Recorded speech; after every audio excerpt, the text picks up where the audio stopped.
Assalamualaikum. Hello and welcome to Sarusama Official. In this video series of lecture, we will begin our discussion on the vector identities. सबसे पहले vector identity देखेंगे कौन सी है, ठीक है। Del dot product of A cross R, ठीक है। ए भी वेक्टर है, आर भी वेक्टर है, उसको प्रूव करना है आर डॉट कर्ल ऑफ ए, ठीक है। इसको प्रूव करते हैं। ये वेक्टर की आइडेंटिटीज़ हैं। बहुत सिंपल तरीके से एक्सप्लेन करूँगा मैं, हैंडआउट्स से भी इजी तरीके से मैं कोशिश करूँगा कि आपको समझ आ जाए। सिंपल सा करके लिखा है मैंने। सबसे पहले ए वेक्टर जनरल फॉर्म में ले लिया, A1i A2j प्लस A3 के i j के यूनिट वेक्टर है, ठीक है। और आर वेक्टर ले लिया जनरल फॉर्म में xi plus yj plus z के, ठीक है। अब हमने सबसे पहले फाइंड करना है, देखें, del dot A cross R. So A cross R अगर ब्रैकेट को पहले सॉल्व कर लें, ठीक है। बोर्ड मैथ्स रूल भी ये कहता है कि ब्रैकेट ऑफ, ठीक है, सबसे पहले सॉल्व करना है। सो कर्ल ऐसे कह लें, ए क्रॉस आर को हम ऐसे लिख सकते हैं जैसे कर्ल ऑफ ए फाइंड करते हैं उस तरह।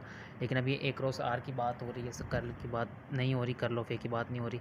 सो वहाँ पे डेल होता था, इसलिए partial to partial x. Del की जगह अगर हम सपोज कर लें ए वेक्टर तो कोई इशू नहीं है। सो यहाँ पे आई चेक यूनिट वेक्टर है, सेकंड में ए के कंपोनेंट और थर्ड रो में आर के कंपोनेंट। सर डिटर्मिनेंट को ओपन कर लिया हमने, ठीक है।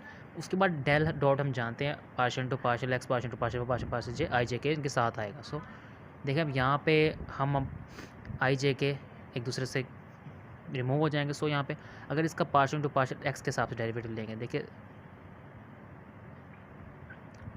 z एक साइड पे आ गया पार्शियल इनटू पार्शियल एक्स, ठीक है। और दोबारा इसका लेंगे तो y एक साइड पे आ गया partial A3 into partial x. इस तरह हमने सारे डेरिवेटिव्स ले लिए हैं। उसके बाद हमने क्या किया है, अरेंजमेंट्स की हैं, ठीक है। और एक्स वाई जी, ठीक है। अगर हम एक्स वाई जी को एक साइड पे कर लें और आई जे के से मल्टीप्लाई कर दें और जो बाकी वैल्यूज़ बची उनको भी आई जे के से मल्टीप्लाई कर दें, सो हमारे पास ये क्या आंसर देगा, ये देगा R dot del cross A, R dot curl of A. So ये हमने प्रूव कर लिया। सो सेकंड थ्योरम देखते हैं, कर्ल ऑफ कर्ल ए, ठीक है। या ये बराबर है del dot A multiply del minus del square है, ठीक है। सबसे पहले बोर्ड मैथ्स के मुताबिक हम ये सिंपल जनरली जानते हैं, ब्रैकेट को सॉल्व करते हैं। सो डेल क्रॉस ओ लेंगे, कर्ल ऑफ ए लिया हमने, I J K partial to partial x, partial to partial y, partial to partial A1 A2 A3 A vector के कंपोनेंट्स है, ठीक है। यहाँ पे उसके बाद दोबारा हमने कर लेनी है, ठीक है, क्योंकि हमारी रिक्वायरमेंट है कर्ल ऑफ कर ले, ठीक है। दोबारा कर ले ली। उसके बाद हमने यहाँ पे ये समझने की चीज़ है, हमने क्या करना है, अब डेरिवेटिव हमने कैसे लेने हैं, ठीक है। सबसे पहले वो देखते हैं। हमने डेरिवेटिव लेने हैं सबसे पहले पार्शियल स्क्वायर ए पार्शियल एक्स वाई, ठीक है। उसके बाद इसको इसके साथ मल्टीप्लाई कर दिया या मल्टीप्लाई किया, ठीक है। और सिमिलरली इन सब टर्म को ऐसे मल्टीप्लाई करना है अंदर। सो हमारे पास कुछ इस स्पेसिफिक फॉर्मेट की वैल्यूज़ आ जाएंगी। अब मैं ज़्यादा इसलिए नहीं करा रहा एक एक स्टेप, क्योंकि हम बेसिक्स पढ़ के आए हैं, इतने बड़े क्वेश्चन हमारे पेपर में नहीं आते। सो कोशिश करूँगा आपको मेन पॉइंट्स बताऊं, सो आपका पेपर में हेल्प हो, ठीक है। उसके बाद क्या किया है हमने जी, आई जे के वेक्टर कॉमन ले लिए और इस टाइप की values partial square A to इस टाइप की वैल्यूज़ को एक साइड पे कर लिया। आगे इसको सिंप्लीफाई करेंगे, आंसर आ जाएगा। इंपॉर्टेंट टॉपिक शुरू हो रहा है लाइन इंटीग्रल का, जहाँ से असाइनमेंट भी आई है। लाइन इंटीग्रल क्या होता है, ठीक है। A integral where function is evaluate a curve, ठीक है। कोई भी इंटीग्रल होता है, इसे इंटीग्रल कहते हैं जो किसी भी कर्व को डिफाइन करता है, उसे लाइन इंटीग्रल कहते हैं। लाइन इंटीग्रल का फार्मूला है A vector dot D of R. अब डी ऑफ आर किसके बराबर है, D X I plus D Y J plus D Z K, ठीक है। डिफरेंशियल डिस्प्लेसमेंट वेक्टर भी कहते हैं जिसे। अब लाइन इंटीग्रल अगर कॉन्टोर इंटीग्रल होगा, सो मतलब along a simple close curve C the line integral and the curve C is donated by, ठीक है। अगर सिंपल क्लोज कर्व सी होगी तो line integral around the curve उसको इस तरह रिप्रेजेंट करेंगे, ठीक है। अगर सिंपल क्लोज कर्व होगी, सो इस तरह से ए डॉट डी आर, ठीक है। A1 d x plus A2 d y plus A3 d z, ठीक है। आई से जे से और के से कैंसिल आउट हो गया। अब लाइन इंटीग्रल की एग्जांपल को देखते हैं।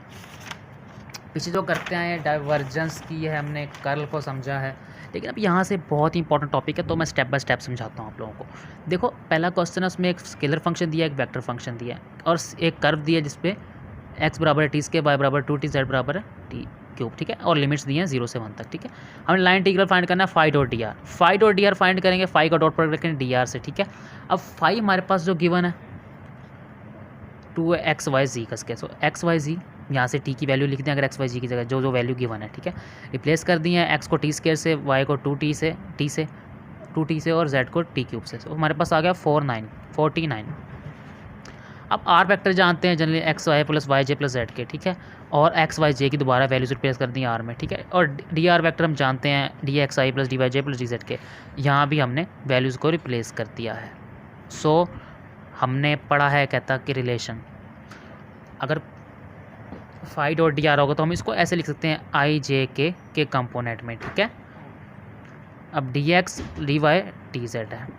अब यहाँ पे आई जे के यूनिट वेक्टर हैं। अब यहाँ पे हमने लिमिट अप्लाई की है, लिमिट हमारे पास गिवन थी 1 से 0। सो बाकी हमने फंक्शन लिखा है, ठीक है, फाई डॉट टी आर, जब इसमें टी की वैल्यूज़ को रिप्लेस कर दिया है। सो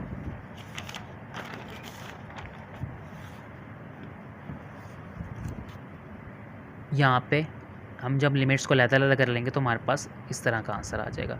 अभी आई जे के फॉर्म में क्यों आया, क्योंकि फाई एक्स स्केलर था, ठीक है। आई जे के ख़त्म नहीं हुआ है, जो एक पार्टिकल मूव कर रहा है विद अ फोर्स फील्ड के साथ, ठीक है। लिमिट्स अप्लाई करनी है, 2 से 1 लिमिट है, ठीक है। अब यहाँ पे वैसे ही एक्स वाई की वैल्यूज़ को रिप्लेस कर दिया हमने। लिमिट निकालनी हो तो थोड़ी सी प्रॉब्लम होती है, यहाँ पे लिमिट गिवन है, सो क्वेश्चन आसान है। सो यहाँ पे टोटल वर्क डन का फार्मूला वही हम एफ डॉट टी आर, ठीक है, लाइन इंटीग्रल का फार्मूला। एफ यहाँ पे आई थिंक सो वेक्टर है, जी हाँ एफ वेक्टर है यहाँ पे। सो यहाँ पे हमने क्या किया, लिमिट गिवन थी, जस्ट हमने लिमिट्स को अप्लाई किया है, ठीक है। जब फंक्शन का डॉट प्रोडक्ट लिया वेक्टर पॉइंट फंक्शन का टी आर के साथ, ठीक है। सिंपल से क्वेश्चन है, लाइन इंटीग्रल का फार्मूला होता हो, ठीक है। सो हमारे क्वेश्चन सॉल्व हो जाएंगे, लिमिट गिवन हो। हमने डिस्कस करना है आज की वीडियो में ग्रीन थ्योरम भी क्या होता है। ग्रीन थ्योरम हमने जैसे कहा था कि स्टोक्स थ्योरम का भाई है। सो इसमें अब क्या होता है, तो हमारे पास फंक्शन गिवन है, ठीक है, एम ऑफ एक्स वाई, ठीक है, एन ऑफ एक्स वाई। कहता है उनका जो कंटिन्यूस पार्शियल डेरिवेटिव है, अगर एम का डेरिवेटिव ले पार्शियल वाई के लिहाज से और एन का ले एक्स के लिहाज से, आर इन सम किसी भी स्पेस या रीजन आर में, ठीक है। लेकिन ग्रीन थ्योरम हमने एक सेशन थी कि ये क्लोज फिगर्स पे अप्लाई होगा, ठीक है। ग्रीन फिगर सेट प्लेन में यूज़ होता है। तो हमारे पास कर्व है, ठीक है, काउंटर इंटीग्रल होता है जो, सो वो है। अब ये हमने प्रूव करना है M d of x plus N d of y बराबर है, ठीक है, partial N into partial x minus partial M into partial y d x d y, ठीक है। इन दोनों वैल्यूज़ को बराबर पुट करना है, यही ग्रीन थ्योरम की स्टेटमेंट है। हमारे पास कंटिन्यूस पार्शियल डेरिवेटिव है, एम का वाई के लिहाज से, एन का एक्स के लिहाज से, और हमारे पास ये ग्रीन थ्योरम क्लोज फिगर पे अप्लाई होता है, ठीक है। अब हमने हमारे पास एक वैल्यू गिवन है, ठीक है, x d y minus y d x around circle, circle की जनरल इक्वेशन की मैंने x square plus y square, R से रेडियस जो 1 है यहाँ पे। सो हमने यहाँ पे इन दोनों वैल्यूज़ को सेटिस्फाई करना है। सबसे पहले हम देखेंगे कि एम क्या है। देखिए एम डी एक्स के साथ है, सो -1 होगा एम, ठीक है। एन डी वाई के साथ होता है तो वो उसकी वैल्यू होगी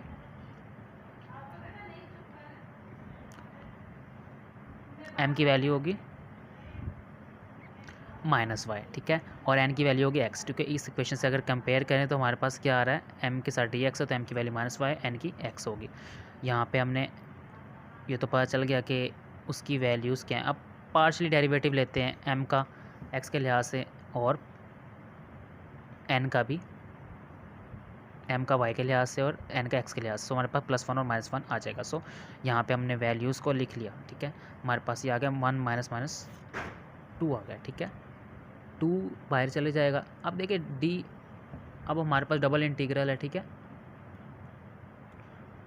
अब देखिए ये सारा ये क्लोज कर्व का पार्ट है, ठीक है, क्लोज कर्व का पार्ट है मतलब ये। तो फिर ये एरिया ऑफ सर्कल होगा। एरिया ऑफ सर्कल हम जानते हैं पाई आर स्क्वायर है, लेकिन हमने कहा था रेडियस 1 के बराबर है, सो 2 पाई इसका आंसर है। उम्मीद है आपको समझ आ गया हो ग्रीन थ्योरी की स्टेटमेंट क्या है, इसकी एग्जाम्पल।